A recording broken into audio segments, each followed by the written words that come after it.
ప్రజల కోసం పనిచేసే ఉద్యమ పోరాటాల్లో రకరకాల దాడులకు తగిన సమాధానం చెప్పడానికి ఛాయమ్మలోని సద్గుణాలను స్ఫూర్తిదాయకంగా తీసుకోవాలని రైతు కూలీ సంఘం రాష్ట్ర అధ్యక్షురాలు సింహాద్రి ఝాన్సీ సూచించారు. ఈ నెల 7వ తేదీన హైదరాబాద్లో గుండెపోటుతో ఆకస్మికంగా మృతి చెందిన సిపిఐ పార్టీ సభ్యురాలు ఛాయమ్మ సంస్మరణను ఆమె స్వస్థలమైన తెనాలిలో ఆదివారం నిర్వహించారు.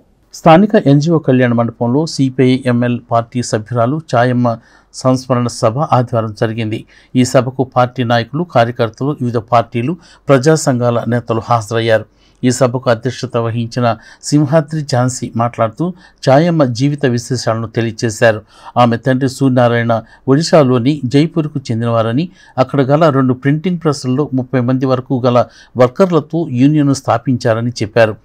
ఎంతగా పోరాడినా యాజమాన్యం స్పందించకపోవడంతో ఒడిశా ఆర్టీసీ యూనియన్ సహకారంతో అక్కడే సొంతంగా ప్రింటింగ్ ప్రెస్ పెట్టి వర్కర్లను అన్ని రకాలుగా ఆదుకున్నట్లు చెప్పారు. సూర్యనారాయణ మరణంతో ఆయన పెద్ద కుమార్తె ఛాయమ్మ బాధ్యతను పార్టీ తీసుకుందని, చదివించి పార్టీ పద్ధతులను నేర్పామని చెప్పారు. పార్టీ ప్రతిపాదించిన బొల్లిముంత సాంబశివరావును వివాహం చేసుకున్నట్లు తెలిపారు. అప్పటి నుంచి పార్టీ అప్పగించిన ప్రతి పనిని నిర్వర్తించినట్లు వివరించారు. విప్లవోద్యమం అనేక ఆటుపోట్లు పడుతున్న స్థితిలో ఒక మహిళగా ఎన్నో ఇబ్బందులు, సమస్యలు వచ్చినా ధైర్యంగా ఎదుర్కొని చివరకు నిలబడటం గొప్ప విషయమని ఆమె అన్నారు. రైతు కూలీ సంఘం రాష్ట్ర కార్యవర్గ సభ్యుడు బొల్లిముంత సాంబశివరావు తన ప్రసంగంలో వర్గ చైతన్యాన్ని పెంచుకోగలిగితే కులం, మతం వంటివి దరిచేరని అన్నారు. సిపిఐ ఎంఎల్ రాష్ట్ర నాయకుడు భార్గవశ్రీ తన ప్రసంగంలో ఛాయమ్మ శ్రమతత్వాన్ని వివరించారు.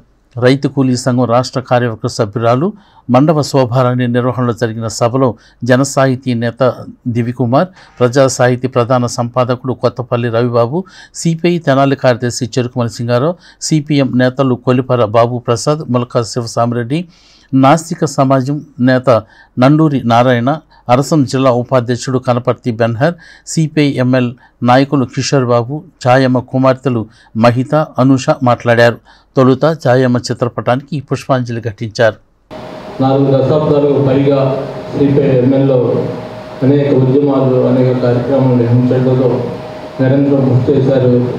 ఈ సందర్భంగా వారి విప్లవాలను తెలియజేస్తాను. అంతేకాకుండా సాంబశివరావు గారు, బొల్లిముంత శివరామకృష్ణ గారు ప్రభావంతో పార్టీలో కొనసాగడం జరిగింది. అయితే నేనేమనుకున్నానంటే సిపిఐలో లేకుండా ఎమ్మెల్యే ఎందుకు వెళ్ళాడో అనుకునేవాడిని జనరల్గా. అది ఏది ఏమైనప్పటికి కూడా అతని జీవితంలో జరిగినటువంటి ఒక మాన్యుమెంట్ ఏంటంటే ఈనాడు సభా అధ్యక్షుడు ఝాన్సీ గారు జీవిత భాగస్వామి పార్టీ సభ్యురాలైనటువంటి కామ్రేడ్ ఛాయమ్మ సంస్మరణ సభ.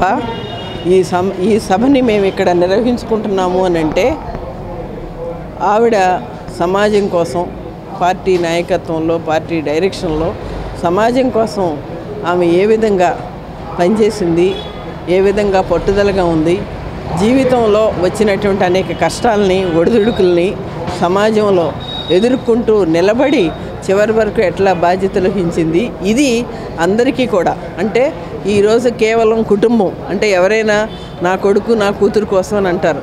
అలా కాకుండా నా పార్టీ కోసం, దానికోసం కావాలని చెప్పి పనిచేసినటువంటిగా మిత్రురాలుగా, కామ్రేడ్ ఛాయమ్మ ఉంటుంది.